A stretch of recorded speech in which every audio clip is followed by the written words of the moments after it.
1. Allison leaned close to the steering wheel as she peered through the darkness as best she could at the winding country road. The assailing raindrops made a thick, watery coating. The wipers of her Mini Cooper struggled to remove as much as possible before the windshield was once again hazy with water. She heaved a sigh and rotated her shoulders and neck as the compact car pushed its way through the surface water that threatened to become too dense to maneuver through safely. She tried to remember if it was better to drive slow or fast through deep water to avoid stalling out. She hoped it was slow, since her car was fighting her control even at this speed. Any speed faster, and she was sure she would end up in a ditch or hugging a tree. She wanted to consult the map that dominated the passenger seat next to her, but stopping in such a high level of water was risky, and trying to read it while maneuvering through a torrential rainfall in the pitch of night was even more so. Her mind worked overtime, trying to remember the landmarks and road signs. It was a few years since she visited her spinster great-aunts, and then she was a passenger in the back seat of her father's car. A passenger often paid attention to trivial sights, while the driver focused on landmarks and directions. That, plus the fact that she was 16, resentful about being dragged to the country, and pining over being separated from the boys she was certain she would love forever the last time she visited, made the chances of her recognizing the landmarks to validate she was going in the right direction slim. But she hoped and tried anyway. Her eyes hurt from the strain and lack of sleep. When she left Atlanta, she had not expected to be driving through the dark and stormy night. It was her intention to stay with Arthur for at least one night, possibly 2 nights.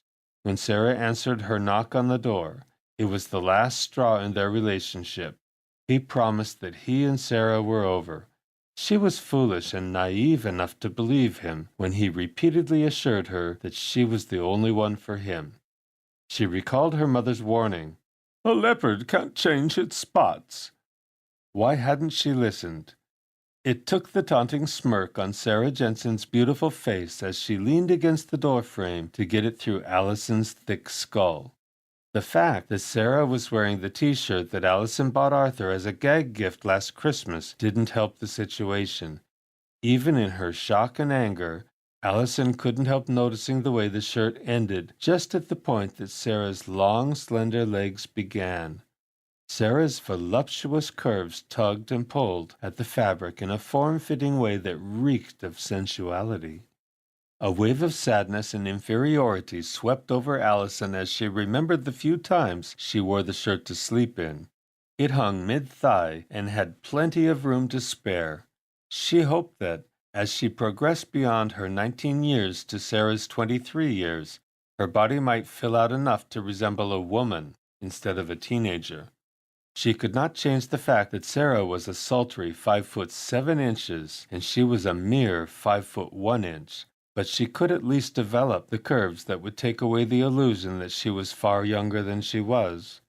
Being short and not fully developed at the age of 19 felt like a curse.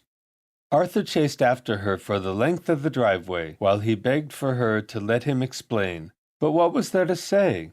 He dated Sarah before he dated her. He assured her that he and Sarah were over. Yet the wicked witch showed up off and on over the 2 years they were together. She stood in his doorway at 9 o'clock at night, wearing his t-shirt and a pair of lace panties. That pretty much said it all. Allison's mind didn't work in the way that she could even imagine what kind of story Arthur could drum up as an explanation for that one. She caught a glimpse of a sign up ahead and strained to see it better through the torrential downpour. It read, Reed's Road. Reed's Road climbed to an elevation that was high enough to prevent the rain from collecting on its surface. An enormous sigh escaped her lips as she turned onto the macadam road and gave her car more gas, so it could have the oomph it would need to make the daunting hill she knew awaited her around the next turn. The only good thing about the heavy rain was the fact that she didn't have to keep an eye out for deer bounding unexpectedly in front of her car. At least that's what she was told by her father when they used to brave the country roads to visit her great-aunts on weekends. As Allison grew up, she complained about how remote the house was and how there was nothing for a city girl to do there. so her accompanying her parents on their visits got further apart until they eventually stopped. Her inseparable great aunts seemed to do everything together for as long as Alison could remember. They even died peacefully in their sleep within a few days of each other. Aunt Elsie passing first at the ripe age of 97, and then Aunt Beth followed a few days later. She was 95. The reading of their last will and testament shocked everyone. Since her mother was the only living relative who would naturally be in line to inherit, it was expected that the inheritance would go to their parents. Then they would leave it to Alison in their last will and testament. The room sat in silent shock when the lawyer informed them that Alison inherited the estate house and grounds, along with a trust containing more than enough money to care for herself and the estate. Her father was clearly upset by the news. It was he who coveted the house. Alison could care less about a remote country estate. What was a 19-year-old girl going to do with such a place? The nearest town was a little hamlet with less than 1,000 residents, and the nearest city was so small it barely justified the title. Alison was born and raised in Atlanta. She hated bugs and dirt and required streetlights and sidewalks to feel safe and confident. Her mother and father weren't completely left out of the will. Her great-aunts had a considerable sum tied up in certificates of deposits and mutual funds that were left to her parents. They also made provisions for them to remove some of the antique furniture from the house, as long as it didn't exceed a value of $50,000, as per the antique appraiser that must be present when the items were removed. Alison offered the house to her parents almost immediately. She felt it should have gone to them, and she couldn't understand why it didn't. Her great-aunts must have anticipated that she might do something like that, because the will had an ironclad clause in it that stated that if any alteration to the will were requested, all the inheritance would revert to charity and they would get nothing. Her parents declined the offer and said leave well enough alone. The money left to them equaled about $1 million. They could and would be content with that. Her sneaky great-aunts placed another provision in the will that set Alison and her parents on their heels. She was to live in the house alone, without her parents or any other relatives for a period of 1 year. If, after 1 year, she found that she could not handle the house or enjoy it, she could do with it as she wished. If she didn't abide by their wishes, the will would be null and void, and all their inheritance would go to charity. She resented the fact that her parents' inheritance was subject to her actions. If it wasn't, she would have walked away from the lawyer's office empty-handed and happy for it. She hated the country. How could she possibly live in that big old house for a year without going insane? She split hairs with the lawyer and got him to agree that her father and mother could visit her for a period of 2 weeks at a time, every 3 months. It was better than nothing. She almost missed the long tree-lined drive that led to her newly inherited estate house. Fortunately, the posts that outlined the drive's opening were lit up with lights. It was as if she was expected. She slowly maneuvered her car into the gravel drive, while admiring the beauty of the white brick posts with their soft, warm, illuminated tops. Her tensed muscle finally relaxed as she pulled up to the front door of the grand estate house. The circular drive was a new addition that she was thankful for. She had no desire to get any wetter than necessary. She fished the house keys out of her handbag, left the car running and the lights on to help with visibility. After rushing through the pouring rain to the protection of the narrow portico, racing back to the car, she pulled out the bag she packed for the night or two she'd intended to spend with Arthur and rushed back into the house. The rest of the luggage could wait until the morning. "What did I do to deserve this?" she asked aloud as the lonely house as she fumbled for the light switch. She knew the electricity was working because the posts at the end of the drives were lit, yet the lights in the foyer would not turn on.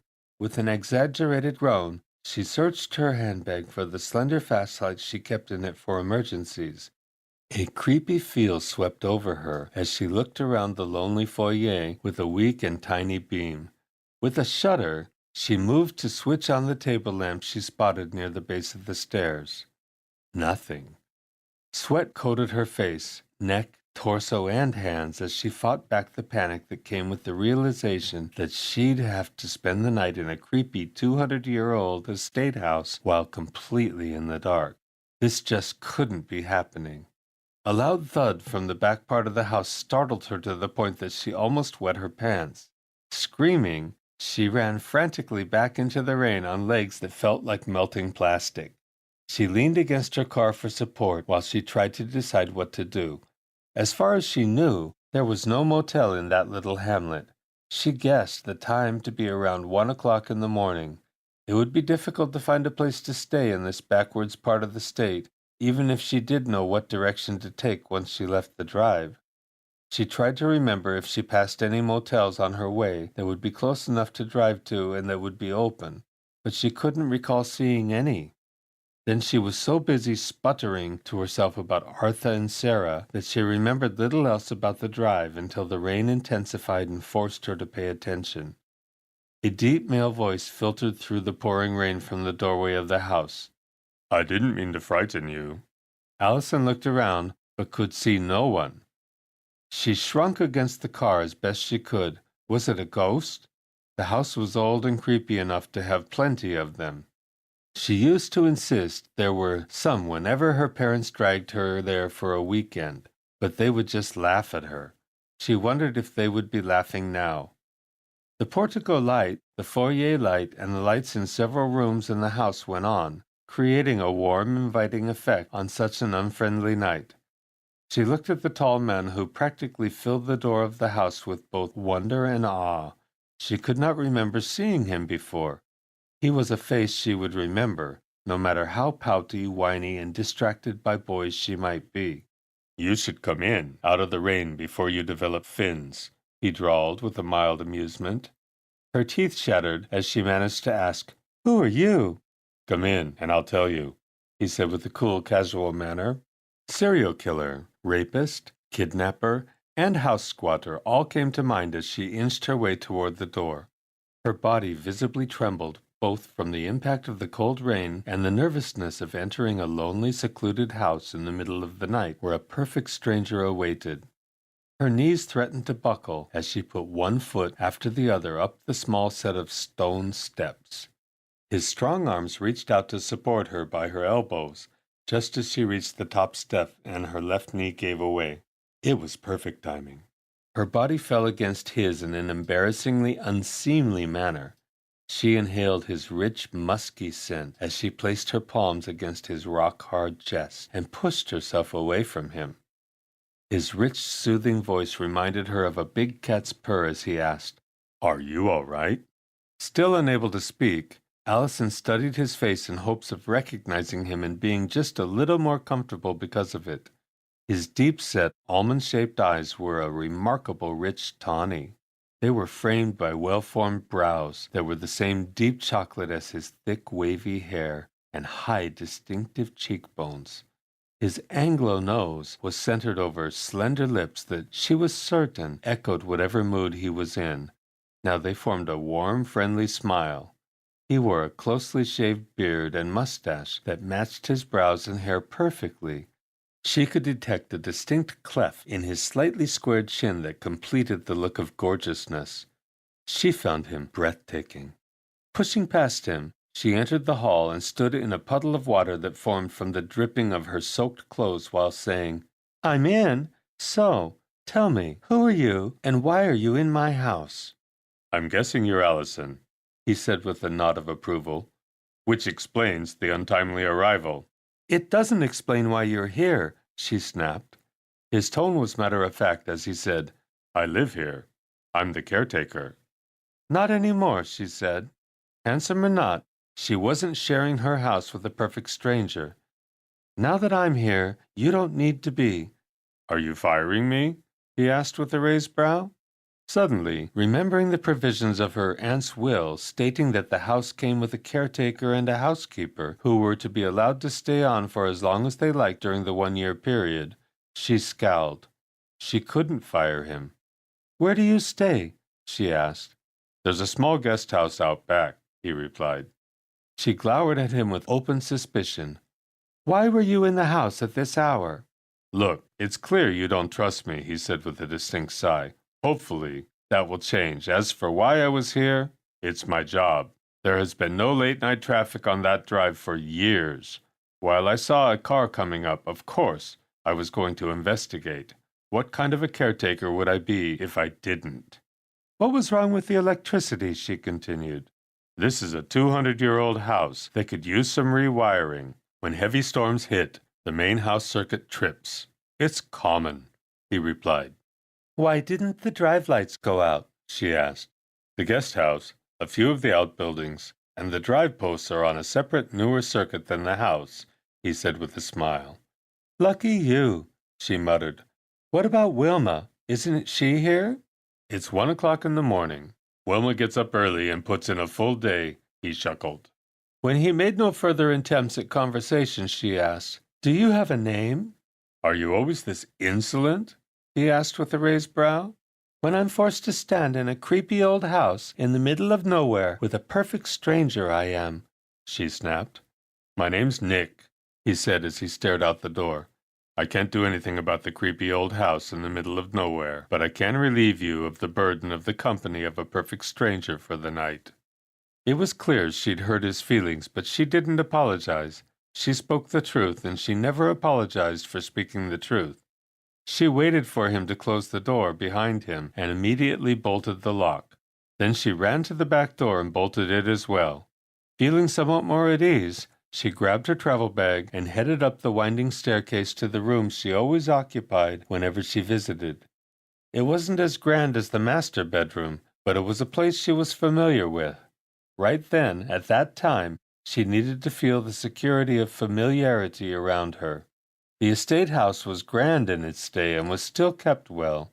Although the fixtures in the Jack and Jill bathroom that connected her room to the room her parents always stayed in were dated, they were in pristine condition. Although there was a torrential downpour outside, there was no lightning. She decided to draw a long bath to warm her bones. Even though it was late and a shower would have been the logical choice, there was enough adrenaline racing through her system to keep her up for hours. A hot bath would not only warm her bones, but it would hopefully calm her down enough to fall asleep quickly. After locking her bedroom door, the door to the adjoining bedroom, and both doors in the bathroom, she felt secure enough to enjoy a well-deserved bath.